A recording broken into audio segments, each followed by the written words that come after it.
यदि कोई व्यक्ति तुम्हें बार बार यह महसूस कराता है कि तुम्हारी पीड़ा महत्वहीन है, तुम्हारा सम्मान आवश्यक नहीं है और तुम्हारा अस्तित्व केवल उसके लाभ के लिए है, तो संभव है कि तुम प्रेम में नहीं बल्कि एक विषैले संबंध में हो। और आश्चर्य की बात यह है कि महाभारत ने हजारों वर्ष पहले ही ऐसे संबंधों की पहचान बता दी थी। कभी कभी जीवन का सबसे बड़ा दुख किसी शत्रु से नहीं मिलता, वह मिलता है किसी अपने से, किसी ऐसे व्यक्ति से जिसे हमने अपना विश्वास दिया था, अपना समय दिया था, अपना प्रेम दिया था और कई बार तो अपना संपूर्ण जीवन भी। जरा अपने जीवन पर दृष्टि डालिए। क्या कोई ऐसा व्यक्ति है जिसके साथ रहने के बाद आप स्वयं को छोटा महसूस करते हैं? क्या कोई ऐसा है जिसके सामने आपको हमेशा सफाई देनी पड़ती है?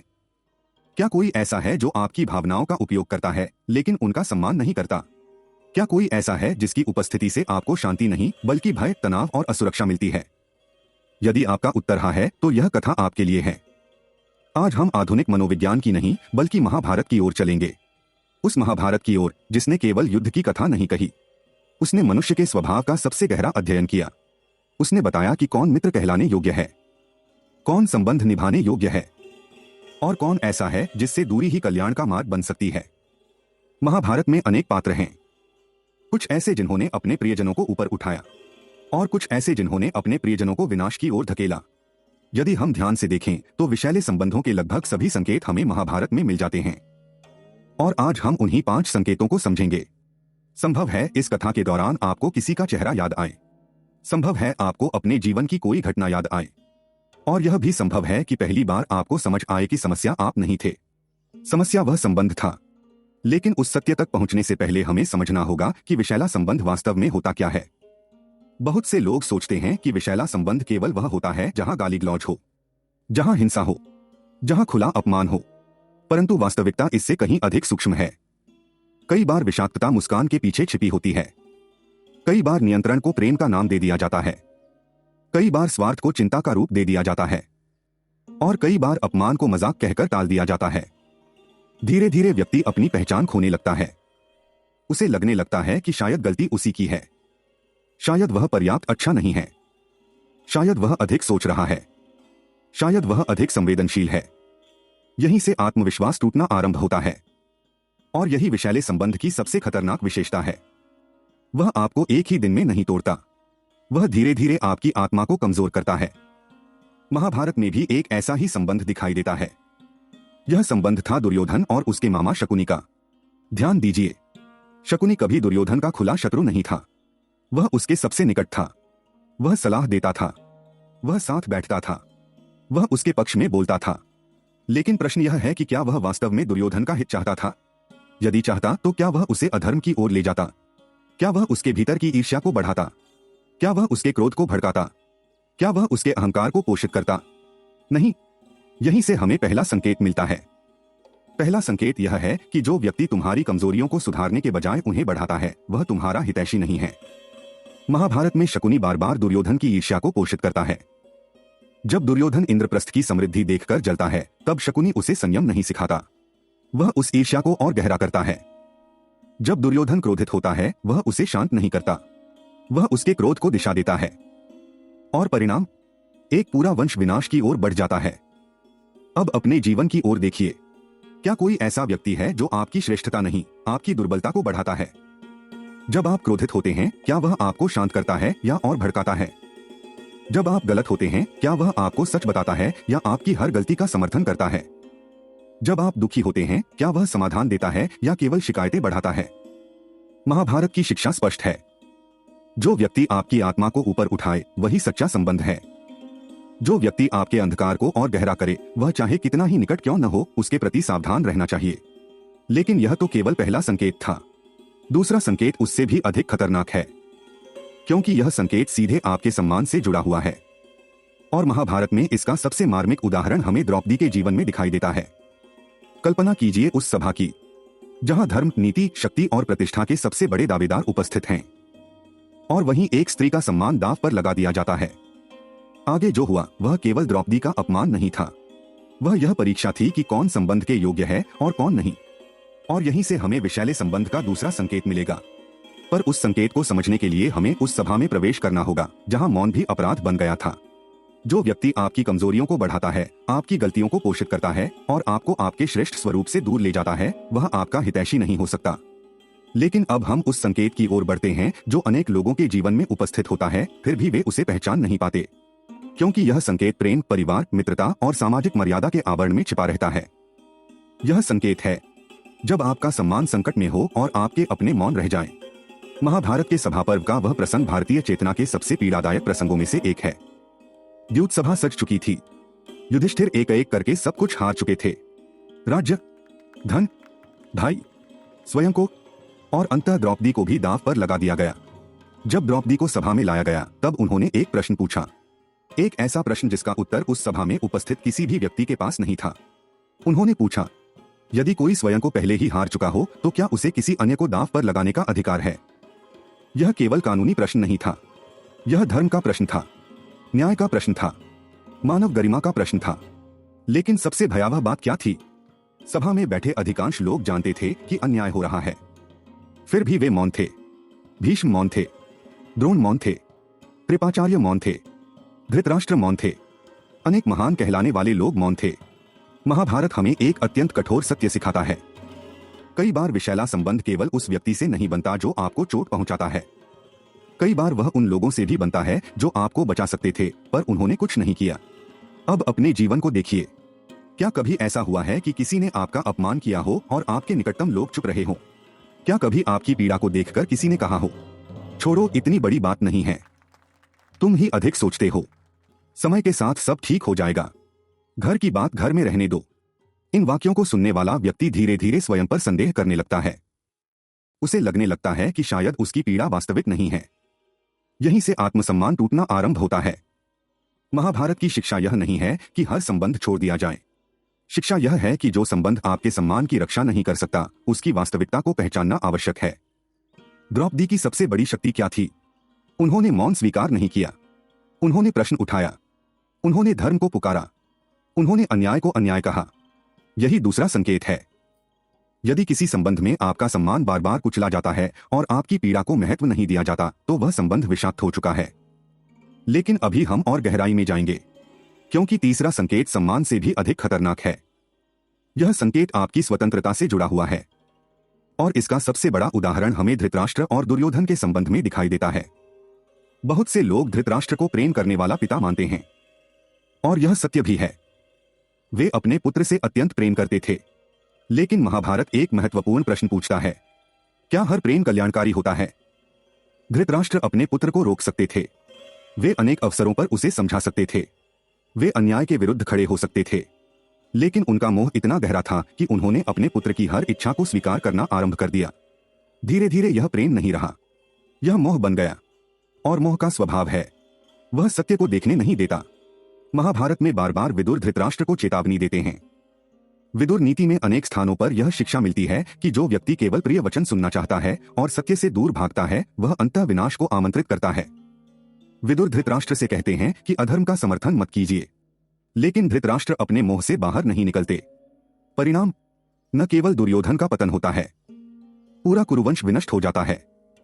अब आधुनिक जीवन में आइए, विषैले संबंध का तीसरा संकेत क्या है? जब कोई व्यक्ति आपके जीवन को नियंत्रित करने लगे, आपकी स्वतंत्र सोच को कम करने लगे, आपके निर्णयों को अपने अनुसार चलाने लगे, धीरे धीरे वह आपको यह विश्वास दिलाने लगता है कि आप स्वयं निर्णय लेने योग्य नहीं हैं। आप क्या पहनें, किससे मिलें, क्या सोचें, क्या करें, कैसे जीवन जिए, सब कुछ वह निर्धारित करना चाहता है। और आश्चर्य की बात यह है कि वह इसे प्रेम का नाम देता है। लेकिन प्रेम और नियंत्रण एक नहीं है। प्रेम स्वतंत्रता देता है, नियंत्रण स्वतंत्रता छीनता है। प्रेम विकास चाहता है, नियंत्रण निर्भरता चाहता है। प्रेम आपको आपके स्वरूप में स्वीकार करता है, नियंत्रण आपको अपनी इच्छा के अनुसार बदलना चाहता है। यदि किसी संबंध में आपकी व्यक्तिगत स्वतंत्रता लगातार समाप्त हो रही है तो सावधान हो जाइए। यह केवल चिंता नहीं हो सकती, यह विषाक्तता का संकेत भी हो सकता है। और अब हम उस चौथे संकेत की ओर बढ़ रहे हैं जो सबसे अधिक भ्रम उत्पन्न करता है, क्योंकि इस संकेत में सामने वाला व्यक्ति स्वयं को आपका शुभचिंतक बताता है। वह कहता है कि वह आपके लिए सब कुछ कर रहा है, लेकिन भीतर ही भीतर उसका उद्देश्य कुछ और होता है। महाभारत में इसका सबसे प्रभावशाली उदाहरण कर्ण और दुर्योधन के संबंध में दिखाई देता है। यह प्रसंग अत्यंत सूक्ष्म है और इसे समझे बिना विषैले संबंधों की वास्तविक प्रकृति को समझना कठिन है, क्योंकि हर विषैला संबंध खुला शत्रुतापूर्ण नहीं होता। कुछ संबंध उपकार के रूप में आरंभ होते हैं और धीरे धीरे बंधन बन जाते हैं। आगे हम देखेंगे कि किस प्रकार उपकार, ऋण और निष्ठा का उपयोग भी किसी व्यक्ति को गलत मार्ग पर बांधने के लिए किया जा सकता है। और यहीं से हमें चौथा संकेत मिलेगा, जिसे पहचान लेने के बाद अनेक लोगों के जीवन की सबसे बड़ी उलझन सुलझ सकती है। अब तक हमने 3 संकेत समझे। पहला, जो आपकी कमजोरियों को बढ़ाता है। दूसरा, जो आपके सम्मान की रक्षा नहीं करता। तीसरा, जो प्रेम के नाम पर आपकी स्वतंत्रता छीनता है। लेकिन अब हम उस संकेत की ओर बढ़ रहे हैं जो सबसे अधिक भ्रम पैदा करता है, क्योंकि यहां सामने वाला व्यक्ति आपको चोट पहुंचाने वाला नहीं दिखाई देता।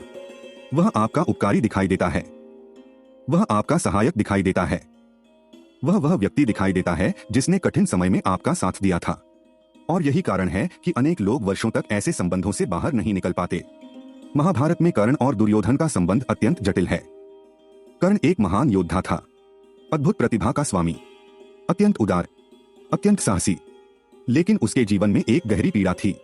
उसे बार बार अपमान सहना पड़ा, बार बार उसकी जन्म परिस्थिति को लेकर प्रश्न उठाए गए, बार बार उसे यह अनुभव कराया गया कि वह दूसरों से कम है।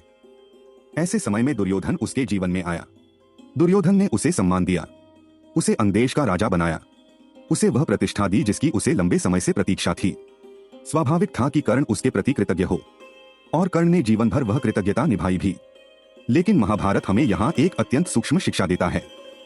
कृतज्ञता महान गुण है, किंतु कृतज्ञता के कारण अधर्म का साथ देना उचित नहीं। कर्ण अनेक अवसरों पर जानता था कि दुर्योधन का मार्ग उचित नहीं है।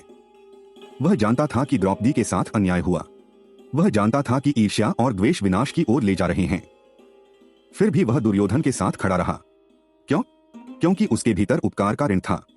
यही चौथा संकेत प्रकट होता है। जब कोई संबंध आपको सत्य से अधिक ऋणबोध में बांध दे, जब आपको बार बार यह महसूस कराया जाए कि मैंने तुम्हारे लिए इतना किया है, तुम मेरे बिना कुछ नहीं थे, तुम्हें मेरा साथ कभी नहीं छोड़ना चाहिए, तुम्हें हर परिस्थिति में मेरा पक्ष लेना होगा, तब सावधान हो जाइए। स्वस्थ संबंध स्वतंत्र निष्ठा चाहते हैं, विषैले संबंध बंधनकारी निष्ठा चाहते हैं। स्वस्थ संबंध कहते हैं, यदि मैं गलत हूं तो मुझे रोक दो। विषैले संबंध कहते हैं, चाहे मैं गलत हूं फिर भी मेरा साथ दो।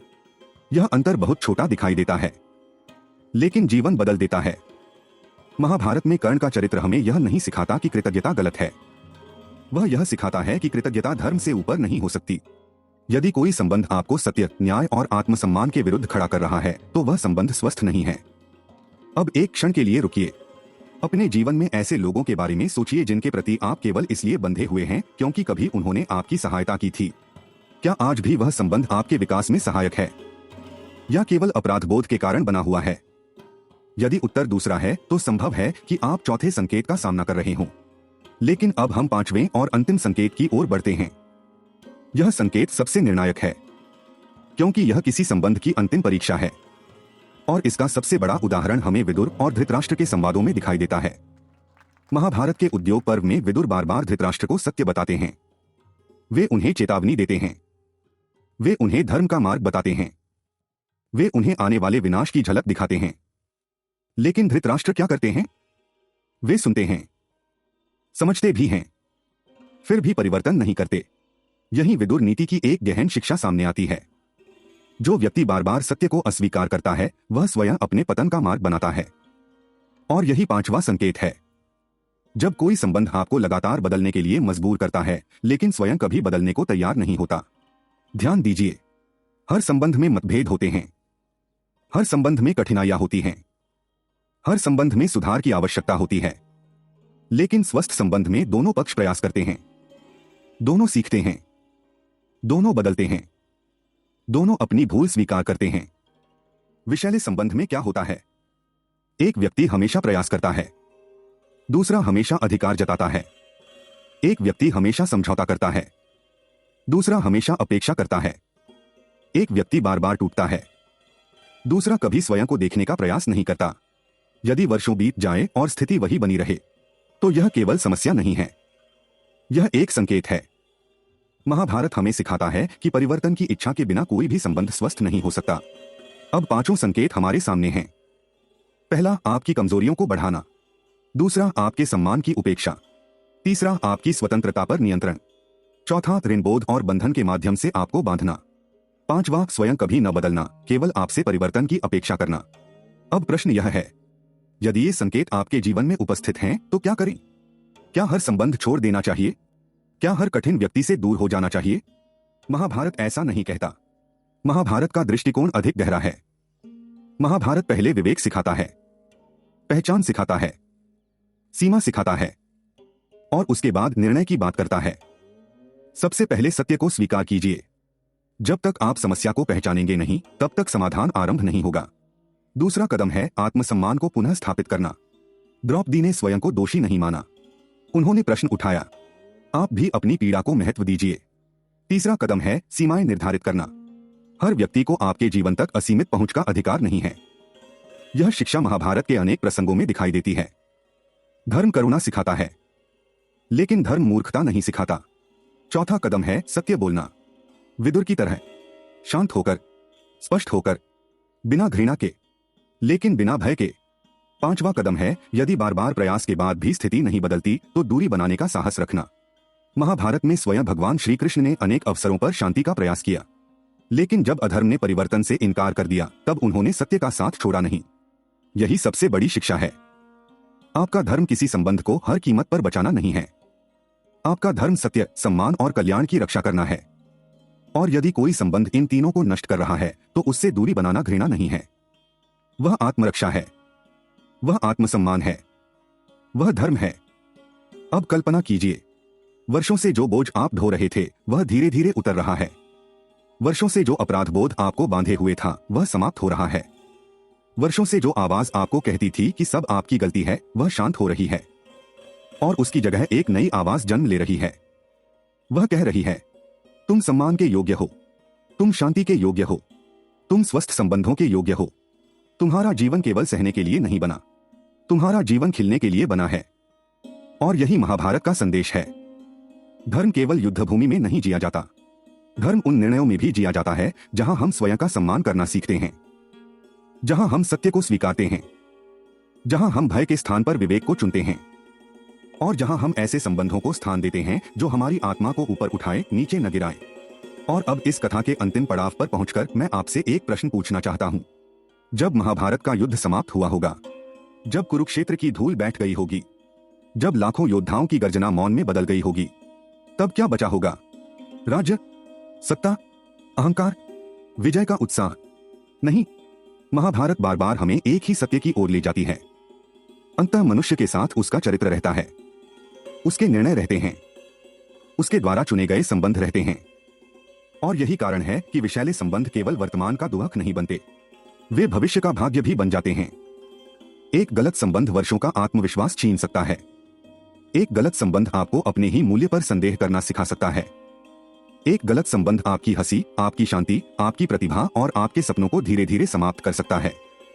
लेकिन एक सत्य और भी है, जिस दिन पहचान हो जाती है उसी दिन मुक्ति की शुरुआत भी हो जाती है। हो सकता है इस पूरी कथा के दौरान आपको किसी का चेहरा बार बार याद आया है। हो सकता है आपको अपने जीवन की कोई पुरानी घटना याद आई हो सकता है किसी की कही हुई कोई बात आपके हृदय में फिर से गूंज उठी हो। और संभव है कि पहली बार आपने यह स्वीकार किया हो कि जो कुछ आपके साथ हुआ वह सामान्य नहीं था, वह प्रेम नहीं था, वह सम्मान नहीं था, वह स्वस्थ संबंध नहीं था। यदि ऐसा हुआ है तो आज का यह क्षण अत्यंत महत्वपूर्ण है, क्योंकि सत्य को पहचानना ही परिवर्तन का पहला कदम है। महाभारत में एक और अद्भुत प्रसंग है। युद्ध के बाद धर्मराज युधिष्ठिर अत्यंत व्यथित थे। उन्हें लग रहा था कि इस विनाश के बाद राज्य का क्या अर्थ है। तब महापुरुषों ने उन्हें धर्म का स्मरण कराया। उन्हें बताया गया कि कभी कभी कठिन निर्णय भी धर्म का भाग होते हैं। कभी कभी करुणा का अर्थ सब कुछ सहते रहना नहीं होता। कभी कभी करुणा का अर्थ स्वयं को विनाश से बचाना भी होता है। यह शिक्षा आज भी उतनी ही प्रासंगिक है। यदि कोई व्यक्ति बार बार आपकी सीमाएं तोड़ता है, यदि वह आपकी भावनाओं का उपहास करता है, यदि वह आपके सम्मान को महत्व नहीं देता, यदि वह आपको अपराध बोध में बांधता है, यदि वह कभी बदलना नहीं चाहता, तो आपको यह अधिकार है कि आप अपने जीवन की रक्षा करें। आपको यह अधिकार है कि आप शांति चुनें। आपको यह अधिकार है कि आप स्वस्थ संबंध चुनें।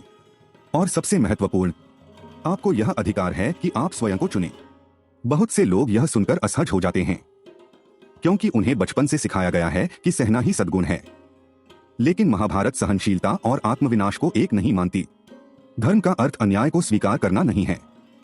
धर्म का अर्थ है सत्य को पहचानना, उचित का समर्थन करना, अनुचित से सावधान रहना और जहां आवश्यक हो साहसपूर्वक निर्णय लेना। याद रखिए, द्रौपदी ने प्रश्न पूछा था, विदुर ने सत्य कहा था, श्री कृष्ण ने चेतावनी दी थी, भीष्म ने अंतः धर्म की महिमा स्वीकार की थी। महाभारत के महान पात्र हमें एक ही दिशा दिखाते हैं। मौन से ऊपर उठो, भ्रम से ऊपर उठो, भय से ऊपर उठो और सत्य को देखो। संभव है कि आपके जीवन का सबसे बड़ा परिवर्तन किसी नए व्यक्ति के आने से न हो।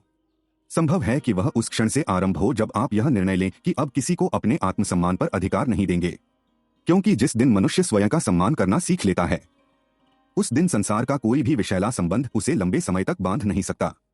आज की इस कथा को समाप्त करने से पहले मैं चाहता हूं कि आप एक क्षण के लिए अपनी आंखें बंद करके अपने जीवन के उन लोगों को याद करें जो आपको शक्ति देते हैं, जो आपकी अनुपस्थिति में भी आपका सम्मान करते हैं, जो आपकी सफलता से प्रसन्न होते हैं, जो आपकी गलतियों पर भी आपका हाथ नहीं छोड़ते, जो सत्य बोलते हैं चाहे वह सुनने में कठिन ही क्यों न हो। ऐसे लोगों को अपने जीवन में स्थान दीजिए, क्योंकि महाभारत हमें सिखाती है कि सही संगति केवल जीवन को सुखी नहीं बनाती, वह जीवन की दिशा बदल देती है। और अब अंत में केवल इतना याद रखिए, हर निकट व्यक्ति अपना नहीं होता, हर मीठा शब्द प्रेम नहीं होता, हर त्याग धर्म नहीं होता, हर सहनशीलता सद्गुण नहीं होती और हर संबंध जीवन भर निभाना आवश्यक नहीं होता। लेकिन जो संबंध आपके भीतर के प्रकाश को बढ़ाए, जो आपको बेहतर मनुष्य बनाए, जो आपके सम्मान की रक्षा करे, जो आपके सत्य को स्वीकार करे और जो आपके विकास में सहभागी बने, उसे पूरे हृदय से संभाल कर रखिए, क्योंकि वही संबंध ईश्वर के वरदान होते हैं। महाभारत का युद्ध समाप्त हो गया, लेकिन मनुष्य के भीतर धर्म और अधर्म का संघर्ष आज भी चल रहा है। आज का निर्णय आपका है। क्या आप भय चुनेंगे या विवेक? क्या आप बंधन चुनेंगे या मुक्ति? क्या आप स्वयं को खोते रहेंगे या स्वयं को पुनः प्राप्त करेंगे? यदि इस कथा ने आपको अपने जीवन के किसी सत्य से परिचित कराया है तो उसे अनदेखा मत कीजिए, क्योंकि कई बार जीवन बदलने के लिए केवल एक सत्य पर्याप्त होता है। और संभव है आज वही सत्य आपके सामने खड़ा हो, आपकी प्रतीक्षा कर रहा हो और कह रहा हो, अब जागो, अब पहचानो, अब मुक्त हो जाओ। यही महाभारत का संदेश है, यही धर्म का संदेश है और शायद यही वह संदेश है जिसकी आपके हृदय को लंबे समय से आवश्यकता थी। लेकिन इस कथा को समाप्त करने से पहले एक अत्यंत महत्वपूर्ण भ्रम को तोड़ना आवश्यक है, क्योंकि जब भी विषैले संबंधों की बात होती है, बहुत से लोग तुरंत यह सोचने लगते हैं कि समस्या केवल दूसरे व्यक्ति में है। वे अपने जीवन के किसी व्यक्ति का चेहरा याद करते हैं और मन ही मन निर्णय सुना देते हैं, हाँ वही विषैला है। लेकिन महाभारत हमें इतनी सरल शिक्षा नहीं देती। महाभारत केवल दूसरों को देखने की शिक्षा नहीं देती, वह स्वयं को देखने की भी शिक्षा देती है। और यहीं से आत्मचिंतन आरंभ होता है। एक प्रश्न स्वयं से पूछिए, क्या कभी ऐसा हुआ है कि किसी ने आपको सच बताया हो और आपने उसे अपमान समझ लिया हो? क्या कभी ऐसा हुआ है कि किसी ने आपकी भूल बताई हो और आपने उसे शत्रु मान लिया हो? क्या कभी ऐसा हुआ है कि किसी ने आपकी सीमा निर्धारित की हो और आपने उसे प्रेम की कमी समझ लिया हो? यदि ऐसा हुआ है तो सावधान रहिए, क्योंकि हर असहमति विषाक्तता नहीं होती, हर आलोचना अपमान नहीं होती, हर सीमा अस्वीकृति नहीं होती। महाभारत में विदुर बार बार सत्य बोलते हैं। दुर्योधन को उनकी बातें कठोर लगती थीं। उसे लगता था कि विदुर उसके विरोधी हैं। लेकिन वास्तविकता क्या थी? विदुर उसके सबसे बड़े हितैषियों में से थे। यहां एक अत्यंत सूक्ष्म अंतर समझना आवश्यक है। जो व्यक्ति आपके आत्मसम्मान को नष्ट करे वह विषैला हो सकता है, लेकिन जो व्यक्ति आपके अहंकार को चुनौती दे वह आवश्यक नहीं कि विषैला हो। महाभारत में अधिकांश विनाश का कारण अपमान नहीं था, अधिकांश विनाश का कारण अहंकार था। दुर्योधन के पास अनेक अवसर थे। यदि वह एक बार भी अपने भीतर झांक लेता, यदि वह एक बार भी अपनी ईर्ष्या को पहचान लेता, यदि वह एक बार भी सत्य स्वीकार कर लेता, तो संभव है कि महाभारत का युद्ध ही न होता। यही कारण है कि स्वस्थ जीवन के लिए केवल दूसरों की पहचान पर्याप्त नहीं है, स्वयं की पहचान भी आवश्यक है। कई बार हम ऐसे लोगों को खो देते हैं जो वास्तव में हमारे हितैषी थे, केवल इसलिए क्योंकि उन्होंने हमें वह सत्य बताया जिसे हम सुनना नहीं चाहते थे। इसलिए जब भी आप किसी संबंध का मूल्यांकन करें, एक कसौटी अवश्य याद रखिए। अपने आप से पूछिए, क्या यह व्यक्ति मुझे नियंत्रित कर रहा है या मेरा मार्गदर्शन कर रहा है? क्या यह व्यक्ति मुझे छोटा बना रहा है या बेहतर बना रहा है? क्या यह व्यक्ति मेरे भीतर भय पैदा कर रहा है या विकास की प्रेरणा दे रहा है? क्या यह व्यक्ति मेरी स्वतंत्रता छीन रहा है या मेरी क्षमता को जगाने का प्रयास कर रहा है? इन प्रश्नों के उत्तर बहुत कुछ स्पष्ट कर देंगे। महाभारत में श्री कृष्ण का उदाहरण देखिए। उन्होंने कभी अर्जुन को आदेश नहीं दिया। उन्होंने अर्जुन को समझाया, ज्ञान दिया, दृष्टि दी, विवेक दिया और अंत में क्या कहा? भगवद गीता के 18वें अध्याय में श्री कृष्ण अर्जुन से कहते हैं, विमृश्यद्दशेषेण यथेच्छसि तथा कुरु, अर्थात मैंने तुम्हें यह ज्ञान कह दिया, अब तुम इस पर पूर्ण विचार करो और फिर अपनी इच्छा के अनुसार निर्णय लो। यही स्वस्थ संबंध की पहचान है। वह आपको सोचने की स्वतंत्रता देता है। वह आपको अपनी चेतना का उपयोग करने देता है। वह आपको दास नहीं बनाता, वह आपको सक्षम बनाता है। और यही कारण है कि श्री कृष्ण केवल अर्जुन के सारथी नहीं बने, वे उसके जीवन के सबसे बड़े मार्गदर्शक बने। यदि कोई संबंध आपको कमजोर बना रहा है तो वह संदिग्ध है। यदि कोई संबंध आपको मजबूत बना रहा है तो वह मूल्यवान है। यदि कोई संबंध आपको भय में रखता है तो उससे सावधान रहिए। यदि कोई संबंध आपको सत्य की ओर ले जाता है तो उसे संभाल कर रखिए, क्योंकि अंततः मनुष्य वही बनता है जिन लोगों के साथ वह अपना जीवन बिताता है। महाभारत का एक गहरा संदेश यह भी है कि संगति केवल व्यवहार नहीं बदलती, वह भाग्य भी बदल देती है। शकुनी की संगति ने दुर्योधन को कहां पहुंचाया और श्री कृष्ण की संगति ने अर्जुन को कहां पहुंचाया? दोनों प्रश्नों के उत्तर ही जीवन की दिशा समझाने के लिए पर्याप्त हैं। इसलिए जब अगली बार आप अपने संबंधों को देखें तो केवल यह मत पूछिए, कौन मुझे प्रेम करता है? यह भी पूछिए, कौन मुझे बेहतर मनुष्य बना रहा है? क्योंकि महाभारत की दृष्टि में वही संबंध सबसे मूल्यवान है जो आपको आपके सर्वोत्तम स्वरूप तक पहुंचने में सहायता करे। अब मैं आपको महाभारत के एक ऐसे प्रसंग में ले जाना चाहता हूं जिसके बारे में बहुत कम लोग विषैले संबंधों के संदर्भ में विचार करते हैं। यह प्रसंग युद्ध का नहीं है। यह प्रसंग किसी षड्यंत्र का नहीं है। यह प्रसंग किसी अपमान का भी नहीं है। फिर भी इसमें मनुष्य के संबंधों का एक अत्यंत गहरा सत्य छिपा हुआ है। यह प्रसंग है वनवास का। जब पांडव वन में थे तब उनके पास न राज्य था, न वैभव था, न राजसी सुख थे। जिन लोगों ने कभी उनका सम्मान किया था उनमें से अनेक उनसे दूर हो चुके थे। जो लोग कभी उनके आसपास रहते थे वे अब दिखाई नहीं देते थे। और यही जीवन का एक कठोर सत्य है। समृद्धि के समय संबंधों की परीक्षा नहीं होती, संकट के समय होती है। जब आपके पास सब कुछ हो तब आपके आसपास बहुत लोग होंगे, लेकिन जब जीवन कठिन हो जाए तब पता चलता है कि कौन आपके साथ व्यक्ति के रूप में जुड़ा था और कौन केवल आपके लाभ से जुड़ा था। महाभारत हमें दिखाती है कि वनवास ने केवल पांडवों को नहीं बदला, उसने उनके संबंधों की वास्तविकता भी उजागर कर दी। आज के समय में भी यही होता है। जब तक आप सफल हैं, जब तक आप उपयोगी हैं, जब तक आप दूसरों की अपेक्षाएं पूरी कर रहे हैं, तब तक बहुत लोग आपके आसपास रहते हैं। लेकिन जैसे ही आप संघर्ष में आते हैं बहुत से चेहरे बदल जाते हैं। और यदि कोई संबंध केवल आपके लाभ तक सीमित है तो वह स्वस्थ संबंध नहीं है। यही एक और महत्वपूर्ण प्रश्न उठता है, क्या कोई व्यक्ति आपके जीवन में इसलिए है क्योंकि वह आपको चाहता है या इसलिए है क्योंकि उसे आपसे कुछ चाहिए? यह प्रश्न सुनने में सरल है, लेकिन इसका उत्तर जीवन बदल सकता है। महाभारत में श्री कृष्ण का उदाहरण देखिए। जब पांडव वनवास में थे तब भी श्री कृष्ण उनके साथ थे। जब वे अपमानित हुए तब भी श्री कृष्ण उनके साथ थे। जब वे शक्तिशाली बने तब भी श्री कृष्ण उनके साथ थे। जब वे संकट में थे तब भी श्री कृष्ण उनके साथ थे। यही सच्चे संबंध की पहचान है। सच्चा संबंध परिस्थितियों के साथ नहीं बदलता, सच्चा संबंध व्यक्ति के साथ जुड़ा होता है। विशैला संबंध आपके संसाधनों से जुड़ा होता है, सच्चा संबंध आपके अस्तित्व से जुड़ा होता है। अब एक और गहरे सत्य की ओर चलते हैं। बहुत से लोग विशैले संबंधों में इसलिए नहीं फंसे रहते क्योंकि वे सामने वाले से प्रेम करते हैं, वे इसलिए फंसे रहते हैं क्योंकि उन्हें अकेले होने का भय होता है। यह भय अत्यंत शक्तिशाली है। मनुष्य सोचता है, यदि यह व्यक्ति चला गया तो क्या होगा? यदि यह संबंध टूट गया तो मैं कैसे जीऊंगा? यदि मैं अकेला रह गया तो क्या होगा? यही भय उसे वर्षों तक उसी पीड़ा में बांधे रखता है। महाभारत में भी हमें इस भय के अनेक रूप दिखाई देते हैं। धृतराष्ट्र का भय क्या था? अपने पुत्र को खोने का। कर्ण का भय क्या था? स्वीकार्यता खोने का। दुर्योधन का भय क्या था? सत्ता खोने का। और यही भय उन्हें ऐसे निर्णय लेने के लिए प्रेरित करता है जो अंततः विनाशकारी सिद्ध होते हैं। महाभारत का संदेश अत्यंत स्पष्ट है। भय से लिया गया निर्णय प्रायः बुद्धि को धुंधला कर देता है। इसीलिए श्री कृष्ण बार बार अर्जुन को मोह और भय से ऊपर उठने की शिक्षा देते हैं।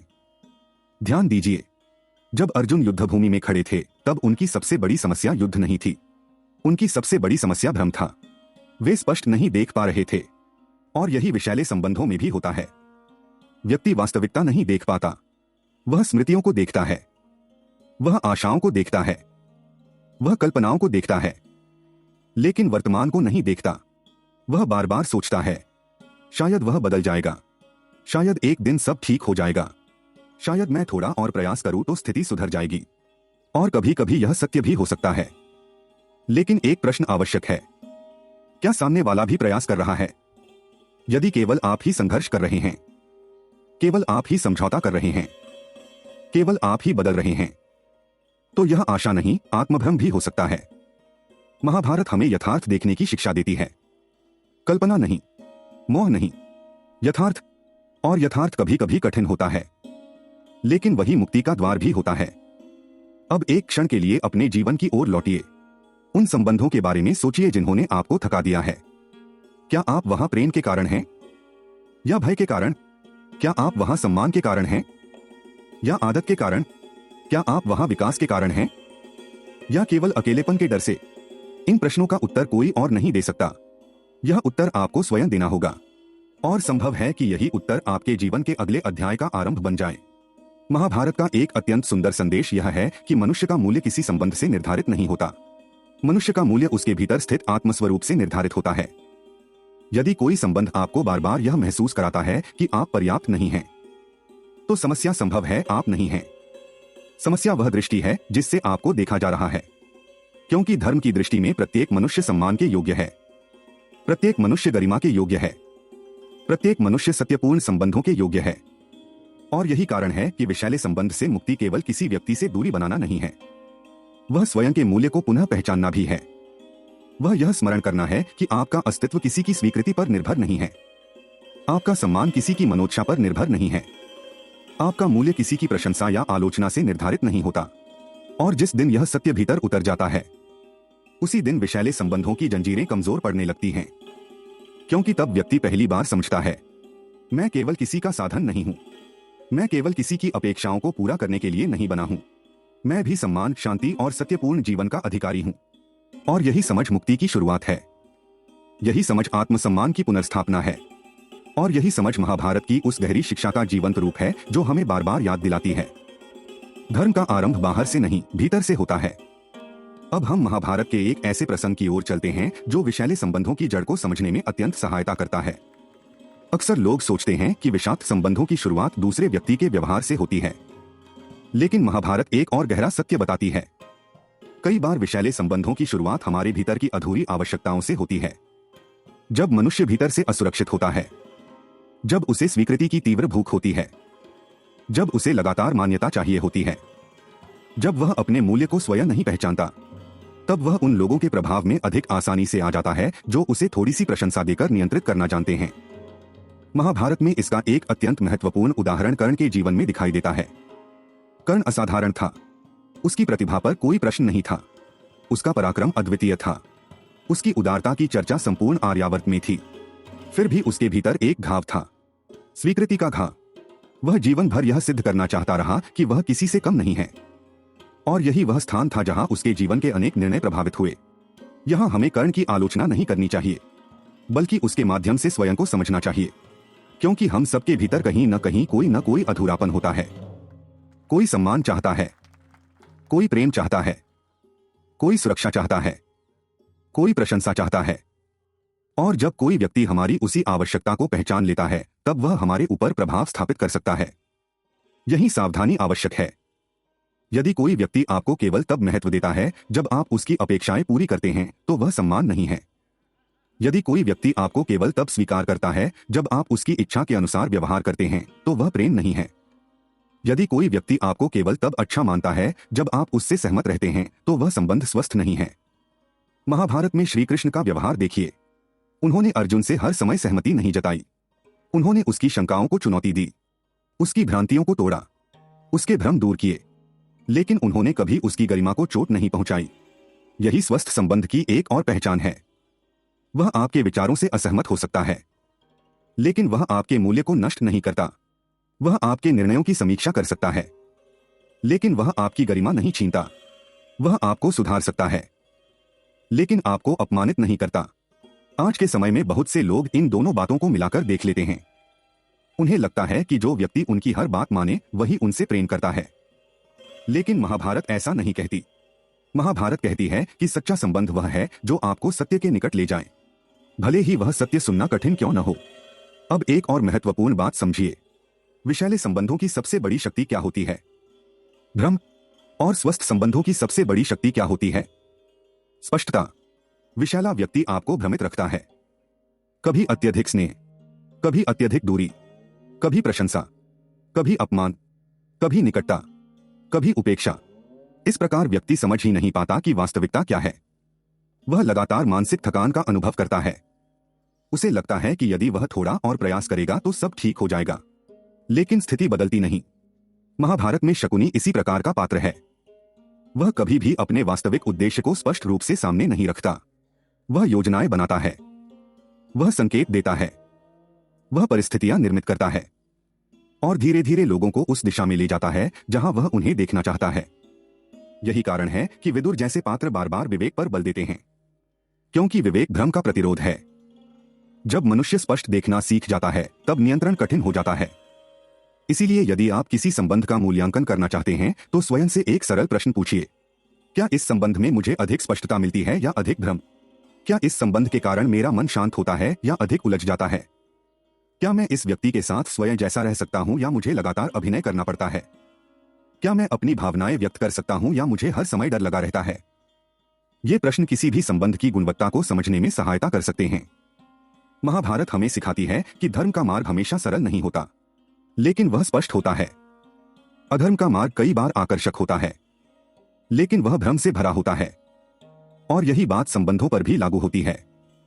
स्वस्थ संबंध कभी कभी कठिन वार्तालाप मांगते हैं, सीमाएं मांगते हैं, ईमानदारी मांगते हैं, लेकिन अंततः वे मन को स्थिर करते हैं।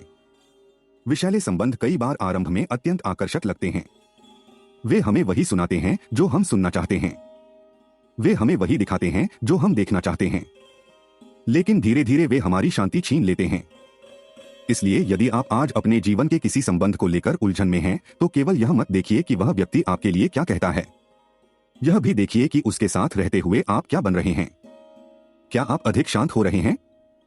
क्या आप अधिक सत्यनिष्ठ हो रहे हैं? क्या आप अधिक स्वतंत्र हो रहे हैं? क्या आप अधिक आत्मविश्वासी हो रहे हैं? यदि उत्तर हाँ है तो संभव है वह संबंध आपके विकास में सहायक है। लेकिन यदि आप स्वयं को लगातार छोटा, भयभीत, दोषी, भ्रमित और थका हुआ अनुभव करते हैं तो यह एक संकेत हो सकता है कि कुछ ठीक नहीं है। महाभारत का संदेश केवल इतना नहीं है कि बुरे लोगों से बचो। उसका संदेश इससे कहीं गहरा है। वह कहती है, अपने भीतर इतना प्रकाश उत्पन्न करो कि अंधकार को पहचान सको। अपने भीतर इतना विवेक उत्पन्न करो कि भ्रम से बाहर आ सको। अपने भीतर इतना आत्मसम्मान उत्पन्न करो कि किसी भी संबंध में स्वयं को खोने से इनकार कर सको। क्योंकि अंतः मुक्ति किसी दूसरे के बदलने से नहीं आती। मुक्ति तब आती है जब मनुष्य सत्य को देखने का साहस कर लेता है। और जिस दिन यह साहस जाग जाता है, उसी दिन जीवन की दिशा बदलनी शुरू हो जाती है। अब तक हमने उन संकेतों को समझा जो बताते हैं कि कोई संबंध विषैला हो सकता है। लेकिन अब एक और प्रश्न सामने आता है। यदि सत्य इतना स्पष्ट है तो फिर बुद्धिमान लोग भी विषैले संबंधों में क्यों फंसे रहते हैं? क्यों अनेक शिक्षित, समझदार और संवेदनशील लोग वर्षों तक ऐसी पीड़ा सहते रहते हैं जिसे वे भीतर से गलत जानते हैं? महाभारत इस प्रश्न का उत्तर भी देती है, और इसका उत्तर हमें एक अत्यंत गहन प्रसंग में मिलता है। यह प्रसंग है यक्ष और युधिष्ठिर का संवाद। वन पर्व में वर्णित यक्ष प्रश्न केवल प्रश्नोत्तर नहीं है, वे मानव मन की गहराइयों का अध्ययन है। यक्ष युधिष्ठिर से अनेक प्रश्न पूछते हैं। उनमें से एक प्रश्न मानव जीवन के सबसे बड़े भ्रमों में से एक को उजागर करता है। यक्ष पूछते हैं, संसार का सबसे बड़ा आश्चर्य क्या है? युधिष्ठिर उत्तर देते हैं, प्रतिदिन मनुष्य दूसरों को मृत्यु की ओर जाते हुए देखता है, फिर भी वह स्वयं को अमर समझता है। यह उत्तर केवल मृत्यु के बारे में नहीं है, यह मनुष्य के भ्रम के बारे में है। मनुष्य अक्सर उस सत्य को स्वीकार नहीं करना चाहता जो उसे पीड़ा देता है। वह देखता है, समझता है, फिर भी स्वीकार नहीं करता। ठीक यही बात विषैले संबंधों में भी होती है। व्यक्ति संकेत देखता है, बार बार देखता है, फिर भी विश्वास नहीं करना चाहता। क्यों? क्योंकि सत्य स्वीकार करने के बाद निर्णय लेना पड़ेगा, और निर्णय कठिन होता है। यदि वह मान ले कि संबंध विषैला है तो उसे सीमाएं बनानी पड़ेंगी, उसे बातचीत करनी पड़ेगी, उसे परिवर्तन लाना पड़ेगा। और कभी कभी दूरी भी बनानी पड़ सकती है। इसलिए बहुत से लोग अनजाने में भ्रम को चुन लेते हैं। वे सोचते हैं, शायद मैं गलत समझ रहा हूं, शायद यह इतना गंभीर नहीं है, शायद समय के साथ सब ठीक हो जाएगा। वर्ष बीत जाते हैं, परिस्थितियां नहीं बदलती, लेकिन आशा का भ्रम बना रहता है। महाभारत हमें सिखाती है कि आशा और भ्रम में अंतर होता है। आशा तब तक उचित है जब तक सत्य की भूमि पर खड़ी हो, लेकिन जब आशा वास्तविकता से कट जाए तब वह भ्रम बन जाती है। युधिष्ठिर की एक विशेषता थी, वे यथार्थ को देखने का प्रयास करते थे। इसका अर्थ यह नहीं कि उनसे भूल नहीं हुई। महाभारत स्वयं बताती है कि उनसे भी गंभीर भूलें हुई, लेकिन उनमें एक गुण था, वे सत्य से भागते नहीं थे, और यही गुण उन्हें बार बार धर्म के निकट ले जाता है। अब अपने जीवन की ओर लौटिए।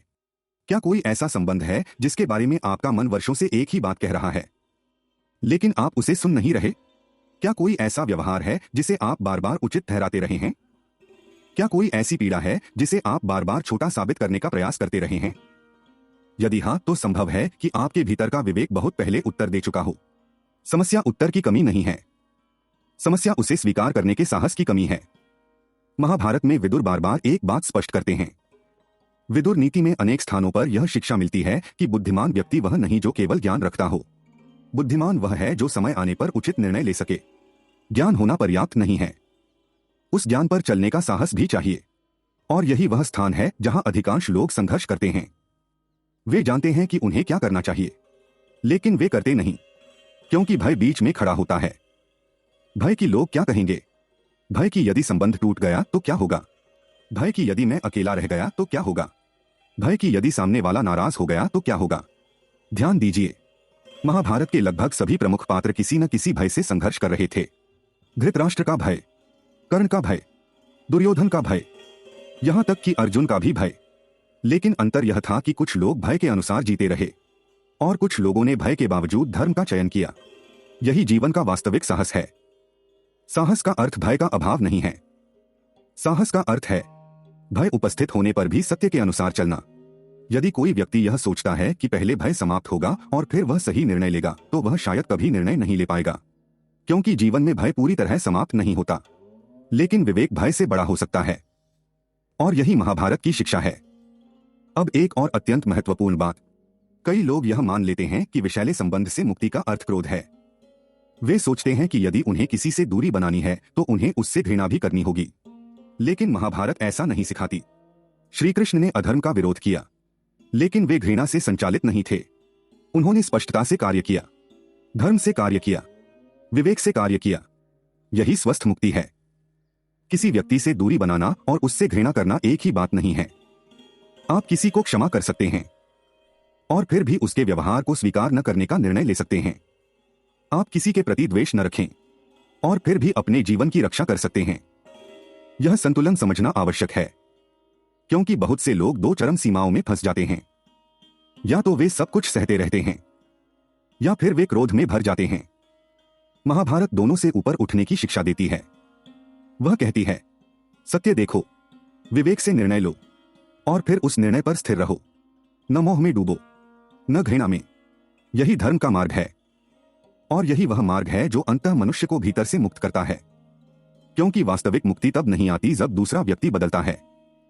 वास्तविक मुक्ति तब आती है जब आपके भीतर का भ्रम समाप्त होता है, जब आप स्पष्ट देख पाते हैं, जब आप अपने मूल्य को पहचान लेते हैं और जब आप यह स्वीकार कर लेते हैं कि आपका जीवन भी उतना ही मूल्यवान है जितना किसी और का। यही यक्ष प्रश्नों की गहराई है, यही विदुर की नीति है और यही महाभारत का वह मौन संदेश है जो आज भी हर उस व्यक्ति तक पहुंचता है जो किसी विषैले संबंध की अंधेरी सुरंग में खड़ा होकर प्रकाश खोज रहा है। अब मैं आपको महाभारत के एक ऐसे पात्र के पास ले जाना चाहता हूं जिसके जीवन को लोग प्रायः त्याग, प्रतिज्ञा और वीरता के दृष्टिकोण से देखते हैं, लेकिन यदि हम गहराई से देखें तो उसके जीवन में एक ऐसी शिक्षा छिपी है जो विषैले संबंधों को समझने के लिए अत्यंत महत्वपूर्ण है। यह पात्र है भीष्म। भीष्म का नाम सुनते ही हमारे मन में एक ऐसे पुरुष की छवि उभरती है जिसने अपने पिता के सुख के लिए आजीवन ब्रह्मचर्य का व्रत लिया, जिसने अपने वचन की रक्षा के लिए जीवन अर्पित कर दिया, जिसने असाधारण पराक्रम और ज्ञान का परिचय दिया। लेकिन महाभारत केवल गुणों का उत्सव नहीं मनाती, वह उनके परिणामों का भी परीक्षण करती है। और यही एक अत्यंत गहन प्रश्न जन्म लेता है, क्या हर त्याग धर्म होता है? क्या हर बलिदान उचित होता है? क्या हर संबंध को बचाने के लिए स्वयं को मिटा देना सही है? भीष्म का जीवन हमें इन प्रश्नों पर विचार करने के लिए बाध्य करता है। उनकी प्रतिज्ञा महान थी, लेकिन उसी प्रतिज्ञा ने उन्हें ऐसी परिस्थितियों में बांध दिया जहां वे बार बार अन्याय को होते हुए देखते रहे। वे जानते थे कि दुर्योधन का मार्ग विनाशकारी है। वे जानते थे कि द्यूत सभा में धर्म का अपमान हुआ। वे जानते थे कि द्रौपदी के साथ अन्याय हुआ। फिर भी वे अपनी प्रतिज्ञाओं, अपने दायित्वों और अपनी निष्ठाओं के जाल में बंधे रहे। यहाँ हमें अत्यंत सावधानी से समझना होगा। महाभारत भीष्म की निंदा नहीं करती, लेकिन वह हमें यह अवश्य दिखाती है कि कभी कभी अत्यधिक बंधन भी धर्म के मार्ग में बाधा बन सकते हैं। और यही शिक्षा संबंधों पर भी लागू होती है। बहुत से लोग स्वयं से कहते हैं, मैंने इतना समय दिया है, मैंने इतना त्याग किया है, मैंने इतने वर्ष इस संबंध में लगाए हैं, अब इसे छोड़ना कैसे संभव है? ध्यान दीजिए, इन वाक्यों में एक सूक्ष्म जाल छिपा है। मनुष्य वर्तमान को नहीं देखता, वह केवल अतीत को देखता है। वह यह नहीं पूछता कि आज यह संबंध उसे क्या दे रहा है। वह केवल यह गिनता रहता है कि उसने इसमें कितना निवेश किया है। महाभारत हमें सिखाती है कि केवल इसलिए किसी मार्ग पर चलते रहना उचित नहीं हो जाता क्योंकि हम उस पर बहुत दूर तक चल चुके हैं। यदि मार्ग गलत दिशा में जा रहा है तो लौटना भी बुद्धिमानी हो सकती है। यह शिक्षा अत्यंत कठिन है, क्योंकि मनुष्य अपने निर्णयों से भावनात्मक रूप से जुड़ जाता है। वह स्वीकार नहीं करना चाहता कि शायद उसने गलत आकलन किया था। वह स्वीकार नहीं करना चाहता कि जिस व्यक्ति के लिए उसने इतना त्याग किया वही उसके दुख का कारण बन गया। लेकिन सत्य से मुंह मोड़ने से सत्य बदलता नहीं। महाभारत हमें बार बार यथार्थ की ओर लौटाती है। अब अपने जीवन की ओर देखिए। क्या कोई ऐसा संबंध है जिसे आप केवल इसलिए निभा रहे हैं क्योंकि आपने उसमें बहुत समय लगा दिया है? क्या कोई ऐसा संबंध है जहां प्रेम समाप्त हो चुका है, सम्मान समाप्त हो चुका है, विश्वास समाप्त हो चुका है, लेकिन आप केवल पुरानी स्मृतियों के कारण टिके हुए हैं?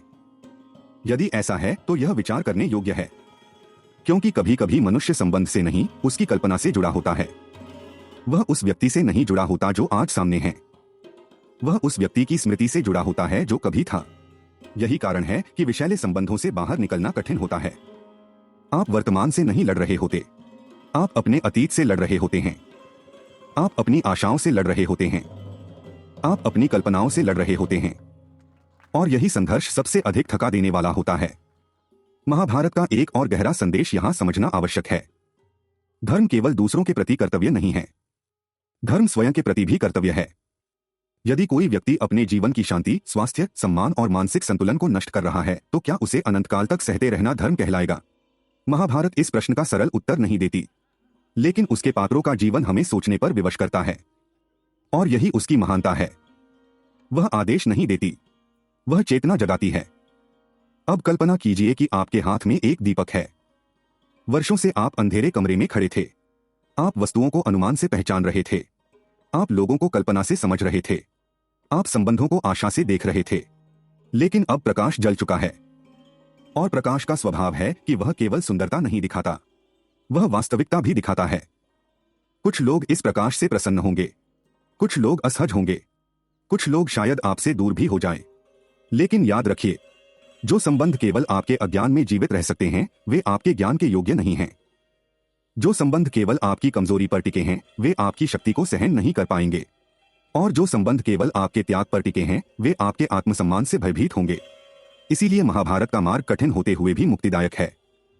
वह कहती है, सत्य को देखो, चाहे वह सुखद हो या न हो, क्योंकि अस्थायी पीड़ा देने वाला सत्य स्थायी पीड़ा देने वाले भ्रम से कहीं श्रेष्ठ है। और संभव है कि आपके जीवन में परिवर्तन उसी दिन प्रारंभ हो जाए जिस दिन आप पहली बार यह स्वीकार कर लें कि कुछ संबंध केवल इसलिए नहीं बचाए जा सकते क्योंकि आपने उनके लिए बहुत कुछ त्याग दिया था। कुछ संबंधों का मूल्य उनके अतीत से नहीं, उनके वर्तमान से तय होता है। और यही समझ मनुष्य को भावनात्मक परिपक्वता की ओर ले जाती है। यही समझ उसे बंधन से विवेक की ओर ले जाती है। और यही समझ अंततः उसे उस शांति के निकट पहुंचाती है जिसकी खोज वह वर्षों से कर रहा था। अब हम महाभारत के उस पात्र की ओर चलते हैं जिसे स्वयं महाकाव्य का नैतिक विवेक कहा जा सकता है। जब राजसभा भ्रम में थी वह स्पष्ट था, जब लोग भय में थे वह सत्य बोल रहा था, जब लोग लाभ और हानि की गणना कर रहे थे वह धर्म की बात कर रहा था। यह पात्र हैं विदुर। यदि महाभारत को संबंधों की दृष्टि से पढ़ा जाए तो विदुर का जीवन एक अत्यंत महत्वपूर्ण शिक्षा देता है। और वह शिक्षा है, सत्य बोलने वाला व्यक्ति हमेशा लोकप्रिय नहीं होता, लेकिन वह अक्सर सबसे अधिक आवश्यक होता है। धृतराष्ट्र के पास ऐसे अनेक लोग थे जो उन्हें वही बताते थे जो वे सुनना चाहते थे। दुर्योधन के पास ऐसे लोग थे जो उसके क्रोध को उचित ठहराते थे। सभा में ऐसे लोग थे जो मौन रहकर स्वयं को सुरक्षित रखना चाहते थे। लेकिन विदुर अलग थे। वे जानते थे कि सत्य बोलने की कीमत चुकानी पड़ेगी, फिर भी वे बोलते थे। यहाँ एक अत्यंत महत्वपूर्ण प्रश्न जन्म लेता है। यदि आपके जीवन में कोई ऐसा व्यक्ति है जो हमेशा आपकी प्रशंसा करता है, क्या वह वास्तव में आपका हितैषी है? और यदि कोई व्यक्ति कभी कभी आपको कठिन सत्य बताता है, क्या वह वास्तव में आपका विरोधी है?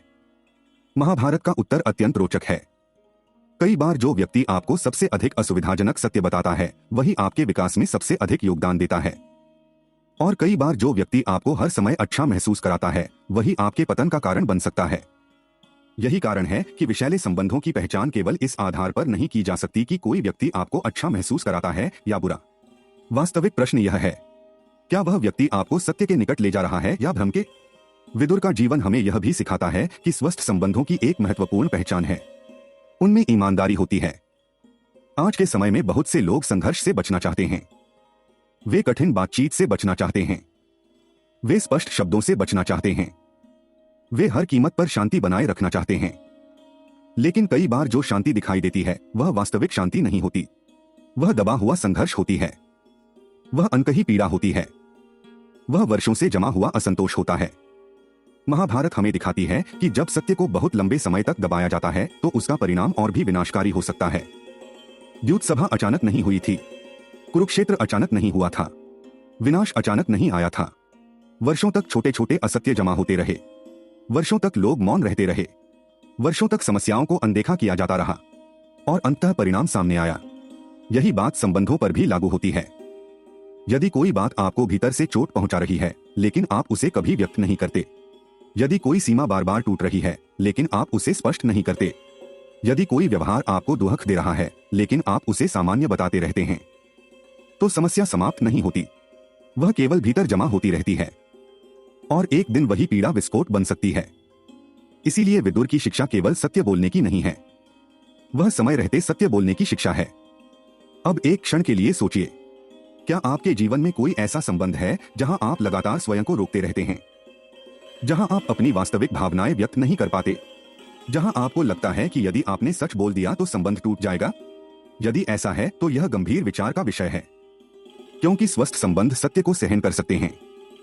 विषैले संबंध केवल अभिनय को सहन करते हैं। स्वस्थ संबंध में आप कह सकते हैं, यह बात मुझे दुख देती है, यह व्यवहार मुझे स्वीकार नहीं, मुझे इस सीमा की आवश्यकता है।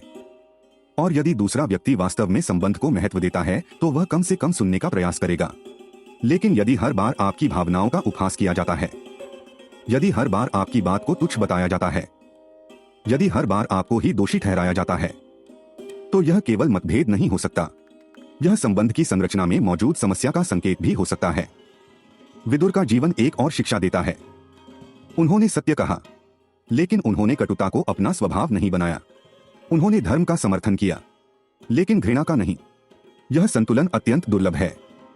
आज बहुत से लोग दो अतियों में चले जाते हैं। या तो वे सब कुछ सहते रहते हैं, या फिर वे क्रोध से भर जाते हैं। विदुर हमें तीसरा मार्ग दिखाते हैं, स्पष्टता का मार्ग, दृढ़ता का मार्ग, शांत साहस का मार्ग। यही मार्ग संबंधों में भी आवश्यक है। सीमा बनाइए, लेकिन घृणा मत पालिए। सत्य बोलिए, लेकिन अपमान मत कीजिए। स्वयं का सम्मान कीजिए, लेकिन अहंकार में मत डूबिए। यह संतुलन ही परिपक्वता है, और यही संतुलन विषैले संबंधों से बाहर निकलने की प्रक्रिया को स्वस्थ बनाता है। अब एक और गहरी बात समझिए। महाभारत में विदुर बार बार चेतावनी देते रहे, लेकिन हर व्यक्ति ने उनकी बात नहीं मानी। यह जीवन का भी सत्य है। आप हर व्यक्ति को नहीं बदल सकते, आप हर व्यक्ति को नहीं समझा सकते, आप हर व्यक्ति को सत्य स्वीकार करने के लिए मजबूर नहीं कर सकते। कई बार आपका कर्तव्य केवल इतना होता है कि आप सत्य कहें, उसके बाद निर्णय दूसरे व्यक्ति का होता है। यह समझ लेना अत्यंत महत्वपूर्ण है, क्योंकि बहुत से लोग विषैले संबंधों में इसलिए फंसे रहते हैं क्योंकि वे स्वयं को दूसरे व्यक्ति की जिम्मेदारी मान लेते हैं। वे सोचते हैं, मुझे उसे बचाना है, मुझे उसे बदलना है, मुझे उसे समझाना है। लेकिन महाभारत हमें दिखाती है कि स्वयं श्री कृष्ण तक हर व्यक्ति को नहीं बदल सके। उन्होंने दुर्योधन को समझाया, उन्होंने शांति का प्रस्ताव रखा, उन्होंने युद्ध रोकने का प्रयास किया, लेकिन दुर्योधन ने स्वीकार नहीं किया। यह प्रसंग हमें एक कठिन लेकिन मुक्तिदायक सत्य सिखाता है। आप किसी को अवसर दे सकते हैं, आप संवाद कर सकते हैं, आप सहायता कर सकते हैं, लेकिन आप किसी को बदल नहीं सकते यदि वह स्वयं नहीं बदलना चाहता। और यह समझ लेना कई लोगों के जीवन का सबसे बड़ा बोझ हल्का कर देता है, क्योंकि तब वे पहली बार समझते हैं दूसरे व्यक्ति का चुनाव उसका है, मेरा चुनाव मेरा है, और मेरा धर्म है कि मैं अपने चुनाव को धर्म, सत्य और आत्मसम्मान के आधार पर करूं। यही विदुर की शिक्षा है, यही महाभारत का विवेक है, और यही वह प्रकाश है जो संबंधों के सबसे जटिल अंधकार में भी मार्ग दिखा सकता है। अब तक हमने विषैले संबंधों के संकेत, उनके पीछे छिपे मनोवैज्ञानिक कारण और महाभारत के अनेक पात्रों के माध्यम से उनके परिणामों को समझा। लेकिन अब हम उस प्रश्न पर आते हैं जिसे सुनने के बाद बहुत से लोग मौन हो जाते हैं। यदि मैं वास्तव में किसी विषैले संबंध में हूं, तो क्या मैं भी कहीं न कहीं स्वयं को धोखा दे रहा हूं? यह प्रश्न असुविधाजनक है, लेकिन महाभारत की महानता यही है कि वह केवल दूसरों पर प्रकाश नहीं डालती, वह हमारे भीतर भी प्रकाश डालती है। और इस सत्य को समझने के लिए हमें एक बार फिर कुरुक्षेत्र की ओर जाना होगा।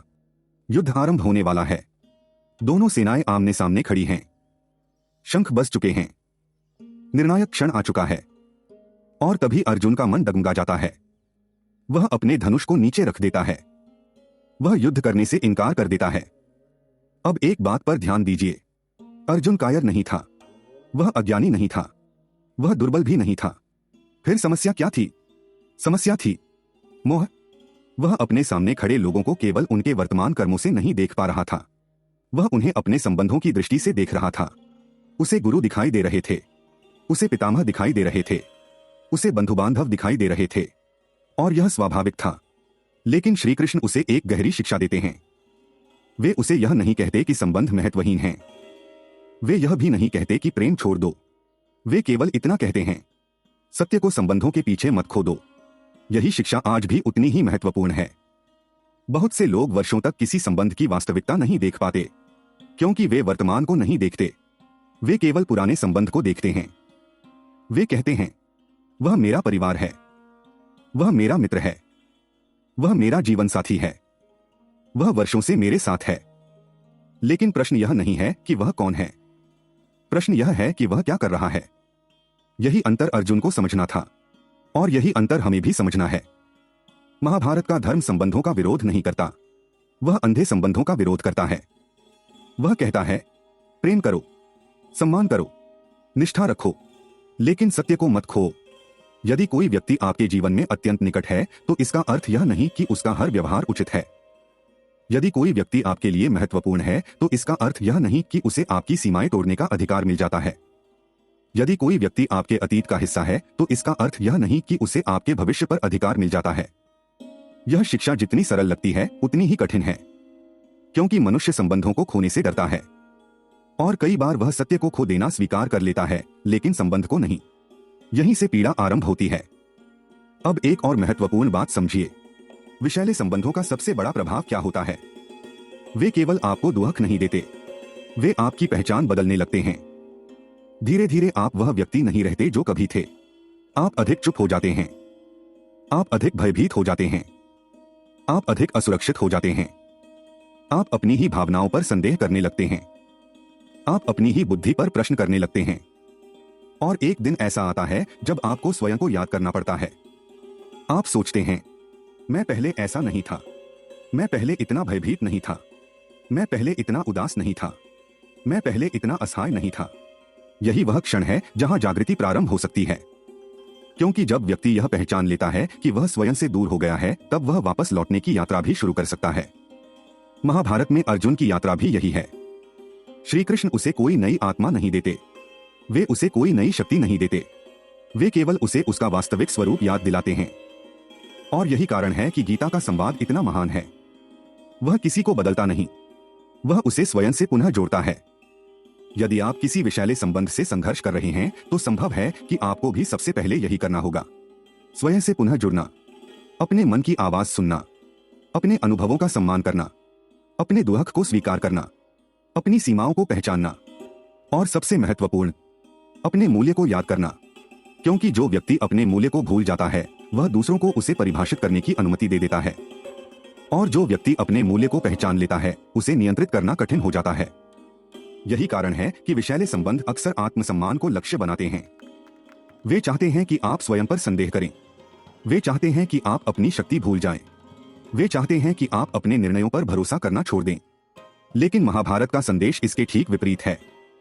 वह कहती है, अपने भीतर के अर्जुन को जगाओ, अपने भीतर के विवेक को जगाओ, अपने भीतर के साहस को जगाओ और फिर सत्य को देखो, क्योंकि सत्य देखने वाला मनुष्य भले कुछ समय के लिए पीड़ा अनुभव करे लेकिन अंततः मुक्त हो जाता है, जबकि भ्रम में जीने वाला मनुष्य भले कुछ समय के लिए सुरक्षित महसूस करे लेकिन भीतर से टूटता रहता है। इसलिए यदि आज आपको यह स्वीकार करना कठिन लग रहा है कि कोई संबंध आपके लिए हानिकारक हो सकता है, तो स्वयं पर कठोर मत बनिए। अर्जुन भी भ्रमित हुआ था, अर्जुन भी डगमगाया था, अर्जुन भी रोया था, लेकिन उसने एक कार्य किया, उसने सत्य से भागना बंद किया और उसी क्षण से उसका परिवर्तन आरंभ हो गया। संभव है आपका परिवर्तन भी उसी क्षण से आरंभ हो जाए जब आप पहली बार स्वयं से ईमानदारी से कहें, जो मैं अनुभव कर रहा हूं वह वास्तविक है, मेरी पीड़ा वास्तविक है, मेरा सम्मान महत्वपूर्ण है, मेरा जीवन मूल्यवान है और मुझे स्वयं को खोकर किसी संबंध को बचाने की आवश्यकता नहीं है। यही जागृति है, यही आत्मसम्मान है और यही वह बिंदु है जहां विषैले संबंध की कहानी समाप्त होने लगती है और आत्ममुक्ति की कहानी आरंभ होने लगती है। अब इस पूरी यात्रा में हम एक ऐसे मोड़ पर पहुंच चुके हैं जहां महाभारत का सबसे कठोर लेकिन सबसे मुक्तिदायक सत्य हमारे सामने खड़ा है।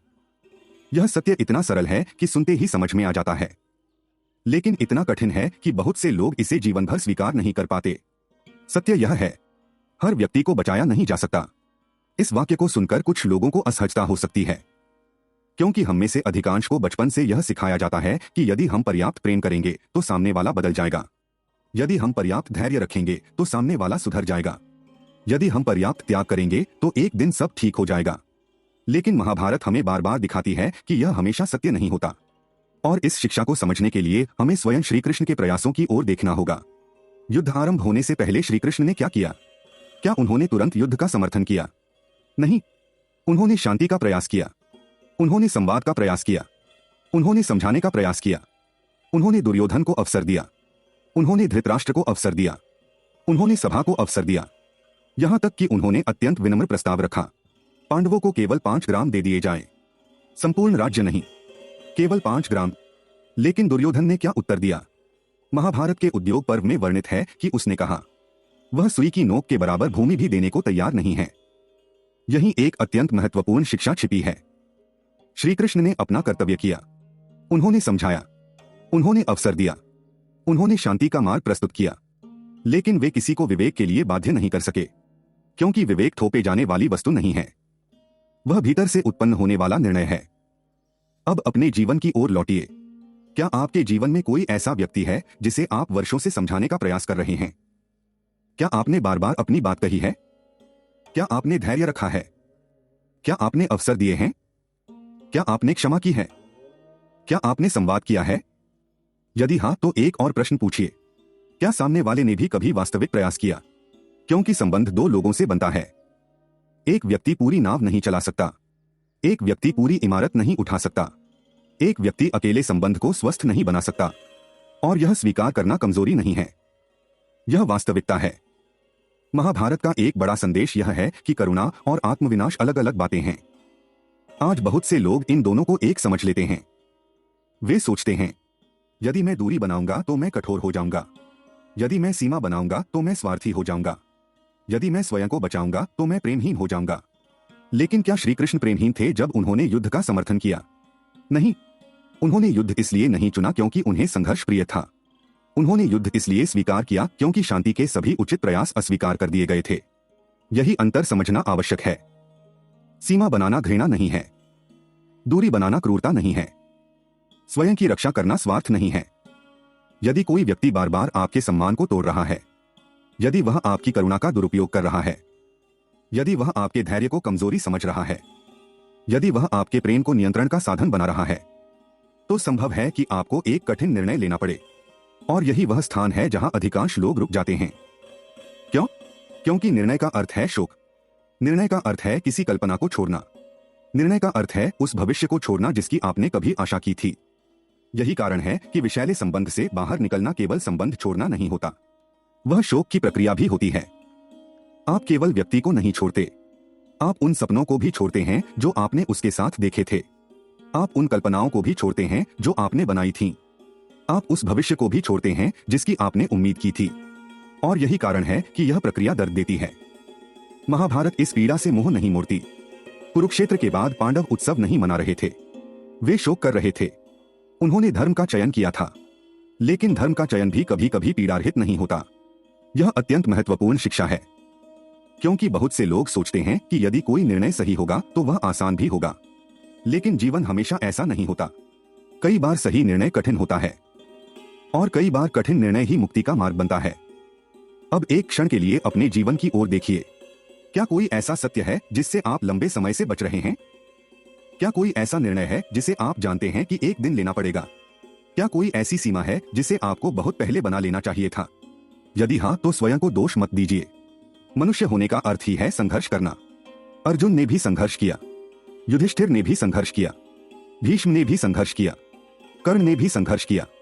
महाभारत के महान पात्र इसलिए महान नहीं हैं कि वे कभी भ्रमित नहीं हुए, वे इसलिए महान हैं क्योंकि उनके जीवन से हम सीख सकते हैं।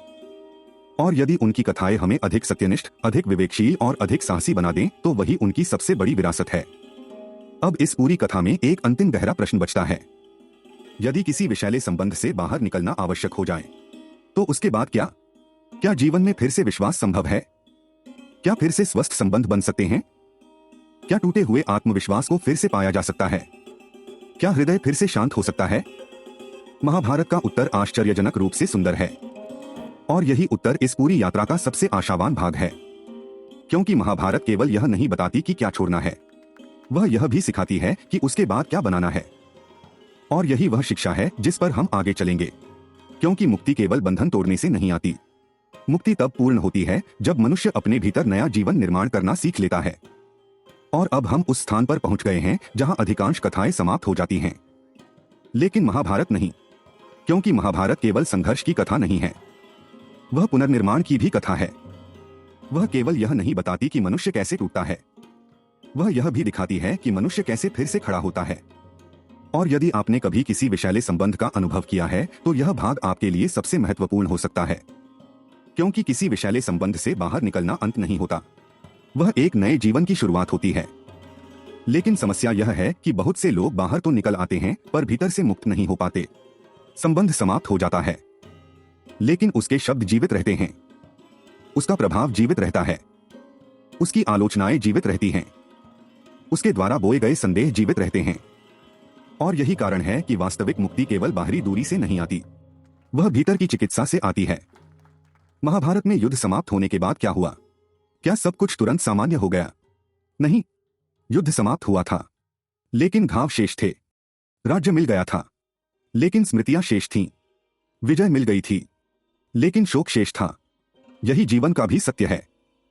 कई बार हम किसी कठिन परिस्थिति से बाहर तो आ जाते हैं, लेकिन हमारे भीतर उसके निशान रह जाते हैं, और उन निशानों को समय, समझ और करुणा की आवश्यकता होती है।